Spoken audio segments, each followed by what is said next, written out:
மனிதர்கள் எல்லாரையும் தேவன் சிலர் எடுத்து பயன்படுத்தினாலும் கூட அவங்க கிட்ட குறைபாடு இருக்கும். அந்த குறைபாடை வேதம் அப்படியே பதிவு செய்யும். ஆனால் குர்ஆனை பார்த்தீங்கன்னா இடையில அதாவது அவங்க குறிச்செல்லாம் A to Z எல்லாம் பதிவு செய்யப்பட்ட பின்பு பல நூற்றாண்டுகளுக்கு அப்புறம் அவங்களுடைய அந்த ப்ரெஸ்ஸை மட்டும் எடுத்து அப்படியே தொகுத்து எழுதியிருக்கிறாங்க. மைனஸ் இல்லை. ஆனா இவங்க என்னதான் தொகுத்து எழுதினாலும் சில எண்ட் குர்ஆன்லயே நம்ம கண்டுபிடிக்க முடியும். அது என்னன்னு பாத்தீங்கன்னா, தாவூத் அவர்களை குறித்து குர்ஆன்லயே இது பதிவு செய்யப்பட்டிருக்கு. அவர் ஏதோ ஒரு தவறு செய்து இறைவன்கிட்ட ரொம்பவும் அழுது பிரார்த்தித்து மன்னிப்பு கேட்டாரு, ரொம்பவும் கெஞ்சி அவர் பிரார்த்தித்தார் அப்படின்னு அதுல இருக்குது. ஆனா குர்ஆன்ல என்ன பாவம் அவர் செய்தார் அப்படிங்கிற அந்த தகவல் இல்லாம போயிடுச்சு. ஆனா பைபிள் அது பதிவு செய்யும். அவர் என்ன பாவம் செய்தார், பத்சேபாள் இடத்திலே பாவம் செய்ததுனால்தான் இறைவன்கிட்ட போய் அத்தனை அளவுக்கு கெஞ்சி அவர் மன்றாடி ஜெபிச்சார் அப்படிங்கிற முழு தகவலும் இது இருக்கு. ஆனா அதுல முழு தகவலும் இல்லாம அவங்களுக்கு தேவையானது மட்டும் அதுல எழுதி வச்சதுனால அவங்க ரொம்ப பர்ஃபெக்டானது, எந்த ஒரு ஆபாசமும் இல்லாதது அப்படிங்கிற மாதிரி அந்த நபர் கருதினார்.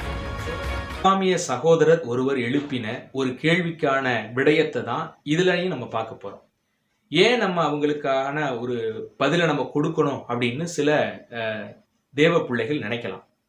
இவங்க நம்ம கிட்ட மட்டும் இல்ல, பல பேர்கிட்ட யூடியூப்லயும் பாத்தீங்கன்னா இப்படி பொய்யான வதந்திகளை பரப்பி விட்டு சிலரை ரொம்ப சத்தியத்தை அறியாமல் இருக்கிற சில ஜனங்களை பார்த்தீங்கன்னா, பேதை ஜனங்களை வஞ்சிக்கிற மாதிரி அநேக விஷயங்களை செய்யறதுனால நாம இப்படி யூடியூப்ல அதை குறித்ததான விளக்கத்தை கொடுக்க வேண்டிய அவசியமா இருக்குது. அதனால தேவ பிள்ளைகள் இந்த விஷயத்தை புரிந்து கொள்ளுங்க. கட்டாயம் இதற்கான பதிலை நம்ம கொடுத்து தான் ஆகணும். பவுலடிகளும் கூட வேதத்துல பல இடங்கள்ல சிலரை குறிச்சு எச்சரிக்கிறார். இந்த கிரேத்தா தீவர் ஓயா பொய்யரா இருக்கிறாங்க, பெருவ வயிற்று சோம்பேறியா இருக்கிறாங்க, அதனால அவங்கள குறிச்சு நம்ம எச்சரிக்கையா இருக்கணும் அப்படின்லாம் பவுலுக்குள்ள பேசுறாரு. கண்ணானாகிய அலெக்சாந்தரை குறித்து நீங்க எச்சரிக்கையா இருங்க, அவன் வெடுகு பாடு என்னை படுத்தினான் அப்படிலாம் சொல்றாரு. அன்னைக்கு இருந்த யூதர்களை, அதாவது பரிசேயர்களை பார்த்து, வேதபாரர்களை பார்த்து சொல்லும்போது சுன்னத்காரர்களுக்கு எச்சரிக்கையா இருங்க, நாய்களுக்கு எச்சரிக்கையா இருங்க அப்படின்னு சிலரை குறித்ததான எச்சரிக்கை வார்த்தைகளையும் வேதத்தில் நம்ம பார்க்கத்தான் செய்கிறோம். அதனால இன்றைக்கும் அப்படிப்பட்ட எச்சரிக்கைகளை ஒரு ஊழியரை நாம் கொடுக்க வேண்டிய அவசியம் இருக்கிறது என்பதை தேவ பிள்ளைகள் புரிஞ்சுக்கங்க.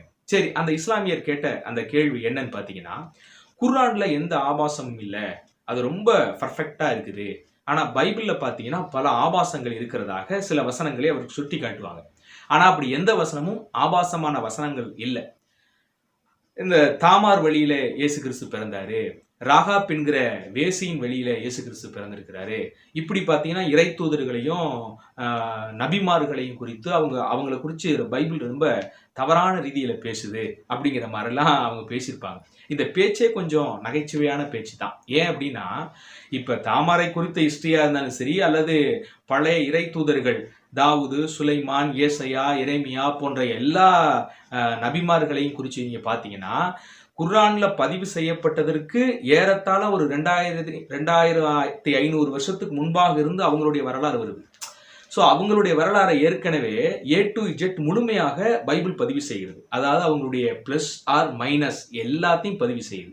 அவங்க கிட்ட இருந்து நாம் கற்றுக்கொள்ள வேண்டிய விஷயங்களையும், அவங்க கிட்ட கற்றுக்கொள்ள கூடாத, அவங்க சுயத்தில இருந்து சில தவறுகள் செய்து தேவனால் தண்டிக்கப்பட்டாங்க, அதையும் கூட வேதம் பதிவு செய்கிறது. ஏன்னா அவங்களும் சாதாரண மனிதர்களாக பிறந்தவங்க தான். அவங்க கிட்டையும் பிழைகள் இருக்கும், தவறு இருக்கும்.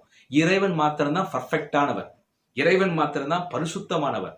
மனிதர்கள் எல்லாரையும் தேவன் சிலர் எடுத்து பயன்படுத்தினாலும் கூட அவங்க கிட்ட குறைபாடு இருக்கும். அந்த குறைபாடை வேதம் அப்படியே பதிவு செய்கிறது. ஆனால் குர்ஆனை பார்த்தீங்கன்னா இடையில அதாவது அவங்க குறிச்செல்லாம் A to Z எல்லாம் பதிவு செய்யப்பட்ட பின்பு பல நூற்றாண்டுகளுக்கு அப்புறம் அவங்களுடைய அந்த ப்ரெஸ்ஸை மட்டும் எடுத்து அப்படியே ஒரு தொகுத்து எழுதியிருக்கிறாங்க. மைனஸ் இல்லை. ஆனா இவங்க என்னதான் தொகுத்து எழுதினாலும் சில எண்ட் குர்ஆன்லயே நம்ம கண்டுபிடிக்க முடியும். அது என்னன்னு பார்த்தீங்கன்னா, தாவூத் அவர்களை குறித்து குர்ஆன்லயே இது பதிவு செய்யப்பட்டிருக்குது. அவர் ஏதோ ஒரு தவறு செய்து இறைவன்கிட்ட ரொம்பவும் அழுது பிரார்த்தித்து மன்னிப்பு கேட்டாரு, ரொம்பவும் கெஞ்சி அவர் பிரார்த்தித்தார் அப்படின்னு அதுல இருக்குது. ஆனா குர்ஆன்ல என்ன பாவம் அவர் செய்தார் அப்படிங்கிற அந்த தகவல் இல்லாம போயிடுச்சு. ஆனா பைபிள் அது பதிவு செய்யுது. அவர் என்ன பாவம் செய்தார், பத்சேபாள் இடத்திலே பாவம் செய்ததுனால்தான் இறைவன்கிட்ட போய் அத்தனை அளவுக்கு கெஞ்சி அவர் மன்றாடி ஜெபிச்சார் அப்படிங்கிற முழு தகவலும் இதுல இருக்குது. ஆனா அதுல முழு தகவலும் இல்லாம அவங்களுக்கு தேவையானது மட்டும் அதுல எழுதி வச்சதுனால அவங்க ரொம்ப பர்ஃபெக்டானது, எந்த ஒரு ஆபாசமும் இல்லாதது அப்படிங்கிற மாதிரி அந்த நபர் கருதினார். ஸோ மனிதர்கள் செய்த தவறைத்தான் இங்கே வேதம் சுட்டிக்காட்டி அதனால கடவுள் அவங்களுக்கு கொடுத்த தண்டனையையும் அங்கே பதிவு செய்தே ஒழிய மற்றபடி பைபிள்ல எந்த ஒரு ஆபாசங்களும் இல்லை. உன்னத பாட்டை கொண்டு வந்து பேசுவாங்க.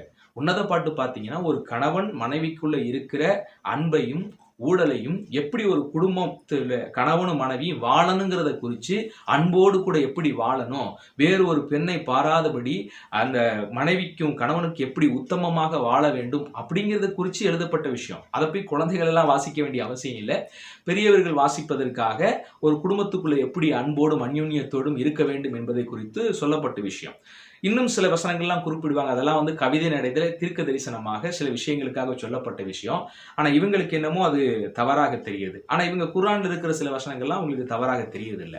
குர்ஆன்ல பார்த்தீங்கன்னா துள்ளி குதிக்கும் விந்தணுக்களினால் இறைவன் மனிதனை படைத்தார் அப்படின்னு எழுதியிருக்கோம். அப்போ இதெல்லாம் உங்களுக்கு ஆபாசமாக தெரியல போல. அதெல்லாம் தாண்டி சுவனத்துல மோட்சத்துல அல்லாஹ்வுக்கு அல்லாஹ்வினுடைய கட்டளைகளை கை கொண்டு வாழ்றவங்க பார்த்தீங்கன்னா கொங்கைகள் பெருத்த மார்பகம் பெருத்த அழகிய கன்னிப்பெண்கள், அதுவும் 72 கன்னிப்பெண்கள் கிடைக்கும் அப்படின்லாம் ஆசவாரத்தை காண்பிக்கிற மாதிரி எல்லாம் நிறைய வசனங்கள் இருக்குது. ஆனா அதெல்லாம் அவங்களுக்கு வந்து ஆபாசமாக தெரியல. பைபிள்ல சிலர் செய்த பாவங்களை சுட்டி காட்டுது பார்த்தீங்களா, அது இவங்களுக்கு வந்து ஆபாசம் ஆபாசம் கிடந்து துள்ளி குதிக்கிறாங்க. ஸோ அப்படி வேதத்திலே எந்த ஒரு ஆபாசமான நிகழ்வும் இல்லை. மனிதர்கள் செய்த பாவங்கள் இருக்குது, விபச்சாரம் செய்த பாவங்கள் இருக்கு, எல்லாம் அவங்க செய்தார்கள். அதை குறித்து வேதம் என்ன செய்து சுட்டிக்காட்டி அவர்களுக்கு கொடுக்கப்பட்ட தண்டனையும் வேதம் சொல்லுகிறது. அந்த அடிப்படையில் நான் பார்த்தீங்கன்னா இயேசு கிறிஸ்துனுடைய வம்சாவளியில வரும்பொழுது தாமார், அதாவது யூதா அந்த வழியில வர அந்த தாமார், அப்புறம் பார்த்தீங்கன்னா ராகாப் என்கிற வேசியின் வழியில எல்லாம் இயேசு கிறிஸ்து வந்துட்டாரு, இப்படி இறை தூதர்களை கொச்சைப்படுத்துது, இயேசுவை கொச்சைப்படுத்துது அப்படின்னு அவங்க பேசுவாங்க. இதுல எந்த கொச்சையும் இல்லை. நல்லா கவனிங்க. இறைவன் வந்து இப்படி எந்த ஒரு வம்சாவளியிலையும் தவறே இல்லாத ஒரு வம்சத்துல பிறக்க வேண்டும் என்று அவர் நினைச்சிருந்தா இந்த உலகத்துல அவர் பிறந்திருக்கவே முடியாது. ஏன்னா யார் இங்க பரிசுத்தவானா இருக்கா, எந்த சந்ததி பரிசுத்தவானா இருக்குது? இதை கேட்டுக்கொண்டிருக்கிற நீங்க உங்க 10 தலைமுறைக்கு முன்னால உங்க மூதாதையர் பரிசுத்தமா இருந்தாங்கன்னு சொல்ல முடியுமா? நாமே பரிசுத்தமா இருக்கிறோம் நமக்கு சொல்ல முடியல. அந்த அளவுக்கு நம்முடைய இருதயம் மகா திருக்குள்ளதும் கேடுள்ளதும் மட்டமானதுமாய் இருக்கிறது. ஏதோ தெய்வீக கிருபையினால ஒவ்வொருவரும் நம்ம வாழ்ந்து என்ன செஞ்சுட்டு இருக்கிறோம், போய்கிட்டு இருக்கிறோம். நம்முடைய மூதாதையர்கள், நம்முடைய பாட்டி அல்லது ஒரு 5 தலைமுறை 10 தலைமுறைக்கு முன்னாக அவங்க எப்படி வாழ்ந்தாங்க, அவங்ககிட்ட எந்த அசுத்தமும் இல்லாமல் வாழ்ந்தாங்கன்னு நீங்களாலும் சொல்ல முடியாது. இப்ப சொல்ல முடியாத ஒன்றை அதை எப்படி நீங்க அந்த பரிசுத்தமான சந்ததியில தான் இறை தூதர்கள் பிறக்கணும்னு எப்படி நீங்க சொல்றது? தப்பான விஷயம் தானே. உலகத்திலே பிறந்த எல்லா மனிதர்களுக்குள்ளேயும் பாவங்கள் குடிகொண்டிருக்கிறது. நாம வந்து இந்த சந்ததி பரிசுத்தமான சந்ததி அப்படின்னு நம்ம எந்த சந்ததியுமே சொல்ல முடியாது. அப்படி பரிசுத்தமான சந்ததியில தான் வரணும், இந்த மாதிரி எந்த தவறுகளும் இல்லாத ஒரு சந்ததியில வரணும்னு நினைச்சிருந்தா இறைவன் இந்த பூமியில பிறந்திருக்கவே முடியாது. அவர் அப்படி யோசிக்கல. அவர் வந்ததே பாவிகளை மீட்க தான் இயேசு கிறிஸ்து இந்த பூமிக்கு வர்றாரு. அதே மாதிரி பாவத்திலே இருந்து உழன்று கொண்டிருந்த அந்த சந்ததி வழியாகத்தான் இயேசு கிறிஸ்து வர்றாரு. பைபிளை யூதா சந்ததி எப்படிப்பட்டதுன்னு சொல்லுது தெரியுமா? ஒரு வசனத்தை வாசிக்கிறேன் கவனிங்க. எரேமியாவின் புத்தகம் 17ஆம் அதிகாரம் 1ஆம் வசனத்துல, யூதாவின் பாவம் இரும்பெழுத்தாணியினாலும் வைரத்தின் நுனியினாலும் எழுதப்பட்டு அவர்களுடைய இருதயத்தின் பலகையிலும் உங்கள் பலிபீடங்களின் கொம்புகளிலும் பதிந்திருக்கிறது அப்படின்னு யூதாவை குறித்து அவர்களுடைய பாவங்களை எப்படி கர்த்தர் வந்து இரும்பெழுத்தாணினாலும் வைரத்தின் நுனியினாலும் எழுதி இருக்கிறாரு அப்படிங்கிறத குறித்து வேதமே சொல்லுது. அப்ப அந்த சந்ததியில தான் இயேசு கிறிஸ்துவும் பிறக்கிறார். பரிசுத்தமான சந்ததியில தான் பிறக்கணும்னு அவருக்கு அவசியம் கிடையாது. ஏன்னா அப்படி அவர் நினைச்சிருந்தாருன்னா இங்க பிறந்திருக்கவே முடியாது. ஸோ பாவிகளுடைய வம்சத்தில் மனிதனாக அவர் பிறந்ததே மிகப்பெரிய ஒரு பயங்கரமான ஒரு விஷயம்தான். சிலுவையில மாத்திரம் அவர் பாட அனுபவிக்கல. உலகத்திலே பிறந்த நாள் முதற்கொண்டு அவர் பாடுகளையும் உபத்திரவத்தையும் மனித சமுதாயத்திற்காக அவர் அடைந்தார். அதனால தாமாரின் வழியில பிறந்துட்டாரு, ஐயோ எவ்வளவு அசிங்கமான ஒரு விஷயம். ராகாப் வேசி வழியில பிறந்துட்டாரு, எவ்வளவு அசிங்கமான விஷயம். அப்படிலாம் நாம் சிந்திக்க வேண்டியதே கிடையாது. ஏன்னா இவர்களெல்லாம் பின்பாக மனம் திரும்பினவர்கள். ஒரு வார்த்தையை உங்களுக்கு சொல்றேன். எப்பேற்பட்ட பாவியாக இருந்தாலும் இறைவனிடத்துல வந்து தன் பாவத்தை அறிக்கையிட்டு மனம் திரும்பிட்டாங்கன்னா அவர்களை தேவன் பரிசுத்தவான்களாக தான் பார்க்கிறார். அதுதான் இறைவன். மனிதர்கள் தவறுவாங்க. கடவுள்கிட்ட வந்து அந்த தவறுக்கான உண்மையான அந்த மனம் திரும்புதலோடு உண்மையான அந்த பாவ விமோச்சனத்தை நாம் பெற வேண்டும் என்கிற உணர்வோடு இறைவனிடத்தில் வரும்போது எப்பேற்பட்ட பாவியையும் இறைவன் மன்னித்து அரவணைக்கிறார். அவர்தான் இறைவனா இருக்க முடியும். பாவம் செய்கிறவரெல்லாம் அழிக்கணும்னு கடவுள் முடிவெடுத்துட்டார்னா இந்த உலகத்துல ஒரு மனிதனும் வந்து உயிரோடு இருக்க முடியாது, தெரிஞ்சுக்கங்க. ஏன் இயேசு கிறிஸ்து வந்தாருன்னு தெரியுமா? வேற ஒரு காரியத்தை வச்சு இயேசு கிறிஸ்து ஏன் பாவத்துக்கான விமோச்சனத்தை செஞ்சிருக்க கூடாது? எத்தனையோ இறை தூதர்கள் வந்து இறைவனுடைய வார்த்தையை சொல்லி பார்த்தும் இந்த மனித சமுதாயம் பாவத்திலிருந்து விடுபட முடியல, அடிமைப்பட்டு கிடந்தாங்க. ஏன் இயேசு கிறிஸ்து வந்தாருன்னு தெரியுமா? ஒரு பாவியை இன்னொரு பாவியால் மீட்க முடியாது. இந்த உலகத்தில் இருக்கிற எல்லாரும் பாவி தான். அப்படிங்கிறப்ப ஒரு பாவியை இன்னொரு பாவி மீட்க முடியாது. இப்போ ஒரு குற்றவாளி இருக்கிறாப்புல நீதிமன்றத்துல, அந்த குற்றவாளியை விடுவிக்கிறதுக்கு இன்னொரு குற்றவாளியால முடியுமா? முடியாது. அப்போ உலகத்தில் இருக்கிற எல்லா மனிதர்களும் பாவிகள் என்று சொன்னப்ப ஒரு பாவி இன்னொரு பாவியை விடுவிக்கவே முடியாது. அப்படின்னா மனித குலம் விடுபடவே முடியாது என்கிற கண்டிஷன்லாம் இருந்துச்சு. அதனாலதான் அந்த மனித குலத்தை விடுவிக்க அந்த மனித குலத்தின் மீது இறைவன் வைத்த அன்பினால அவரே மனிதனாக வர்றார் இந்த பூமிக்கு. வேதவசனம் எவ்வளவு தெளிவா சொல்லுங்க பாருங்க. ரோமரின் புத்தகம் 8ஆம் அதிகாரம் 3ஆம் வசனத்துல, அது எப்படி எனில் மாம்சத்தினாலே பலவீனமா இருந்த நியாயப்பிரமாணம் செய்யக்கூடாததை தேவனே செய்யும்படிக்கு தம்முடைய குமாரனை பாவ மாம்சத்தின் சாயலாகவும் பாவத்தை போக்கும் வழியாகவும் அனுப்பி மாம்சத்திலே பாவத்தை ஆக்கினைக்குள்ளாக தீர்த்தாராம். பாவ மாம்சத்தின் சாயலாக இயேசு வந்தாராம். இயேசு மனிதனாக பிறந்ததே பாவ மாம்சத்தின் சாயல். அப்புறம் என்ன, தாமாருடைய வம்சத்துல வந்து பிறந்துட்டாரே, ராகாப் வேசியினுடைய வம்சத்துல வந்து பிறந்துட்டாரே, என்ன? அடுத்த ஒரு வசனத்தை பாருங்க. பிலிப்பியர் 2ஆம் வசனம் 2ஆம் அதிகாரம் 8ஆம் வசனத்துல, அவர் மனுஷ ரூபமாய் காணப்பட்டு. அப்ப இயேசு கிறிஸ்து ஏற்கனவே மனுஷ ரூபமாய் இல்லாதவராய் நித்தியமானவராய் படைத்தாலும் தெய்வமாய் இருந்தவர். வசனம் எவ்வளவு தெளிவா இருக்கு பாருங்க. அவர் அப்படிப்பட்ட அவர் மனுஷ ரூபமாய் காணப்பட்டு மரண பரியந்தம், அதாவது சிலுவையின் மரண பரியந்தமும் கீழ்ப்படிந்தவராகி தம்மை தாமே தாழ்த்தினாராம். இயேசு கிறிஸ்து இந்த மனிதனாக வரும்பொழுது தம்மை தாமே தாழ்த்தி வந்தார். அந்த தாழ்த்தி வந்ததுனாலதான் வேசியினுடைய வம்சத்திலையும் அவர் வர்றாரு. அது அவர் நமக்காக தாழ்த்தினார்.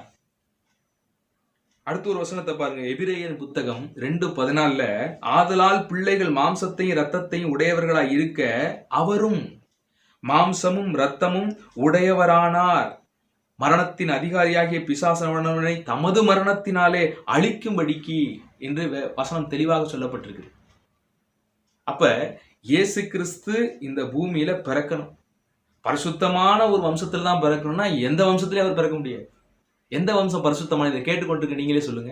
இந்த உலகத்துல பிறந்த ஏதோ ஒரு வம்சம் பரிசுத்தமான வம்சம்னு நம்மளால சொல்ல முடியுமா? முகமது அவர்களுடைய வம்சம்னு நீங்க சொல்லவும் முடியாது. ஏன்னா அவங்களுடைய வம்சாவளி பூரா இறைவனுக்கு இணை வைத்தவர்கள். அவங்கெல்லாம் விபச்சார பாவத்தை விட மிகப்பெரிய ஒரு பாவம் இறைவனுக்கு இணை வைக்கிற பாவம். அப்படி ஒரு பாவத்துல இருந்த ஒருத்தர் தான் முகமது நபி. நம்ம எல்லாரும் ஒத்துக்குருவோம். அப்ப இந்த உலகத்துல எந்த சந்ததி பரிசுத்தமான சந்ததி, எந்த சந்ததியில இறைவன் வர முடியும் இந்த பூமிக்கு? அதனால் அன்புக்குரிய சகோதரர்கள், இப்படிப்பட்ட கொஞ்சம் கூட நாலேஜ் இல்லாத கேள்விகள் எல்லாம் தயவு செய்து கேட்காதீங்க. அநேக கேள்விகள் இப்படிப்பட்ட கேள்வியை தான் அடிக்கடிக்கு நீங்க வைக்கிறீங்க. குர்ஆன்லயும் ஆபாச விஷயங்கள் இருக்கு. வேதத்துல ஆபாசம்னு நீங்க சொல்ற மாதிரி எதுவும் இல்லை. நீங்களாம் ஆபாசம் என்று அதை கட்டி விடுகிறீர்கள், அவ்வளவுதான். ஏதாவது ஒன்று சொல்லணும்ல அப்படிங்கிற காண்டி நீங்க கட்டி விடுறீங்க. நீங்க அப்படியெல்லாம் வைக்கிறதுனால நாங்களும் இந்த வீடியோவை போட வேண்டியதாக ஆகிப்போகுது. அதனால தயவு செய்து இப்படிப்பட்ட விஷயங்களை தவிர்த்துக் கொள்ளுங்கள். கடவுள் உங்களை ஆஸ்வதிக்கட்டும்.